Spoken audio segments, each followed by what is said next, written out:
Hi friends, welcome to my channel Jyothi creatives. ఇప్పుడు చేపల కూర రెడీ చేసుకుందాము. ఇదిగోండి, ఫస్ట్ 1 kg ఫిష్. కావాల్సిన పదార్థాలు: మిక్సీ పట్టుకోవడానికి చింతపండు నానపెట్టుకోవాలి, వాటర్ వేసుకొని నానపెట్టుకొని పక్కన పెట్టుకోవాలి. ఫస్ట్ ప్యాన్లోని ఆయిల్, ఒక 4 స్పూన్ల ఆయిల్ వేసుకొని 1 స్పూన్ ఆవాలు, 1 స్పూన్ మెంతులు, ఉల్లిపాయలు, పచ్చిమిరపకాయలు వేయించుకొని కరివేపాకు వేసి టమాటీ వేసుకొని వేయించుకోవాలి. చిన్న సాల్ట్ వేసుకోవాలి.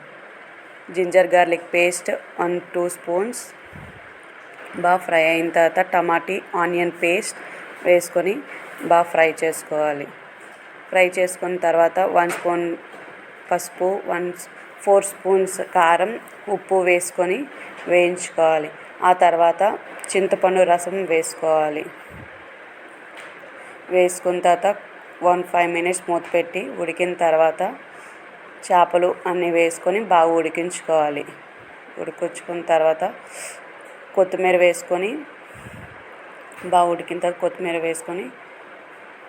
కొత్తిమీర వేసుకొని గార్నిష్ చేసుకుంటే చేపల కూర రెడీ అయిపోతుంది. మీ ఇంట్లో కూడా ట్రై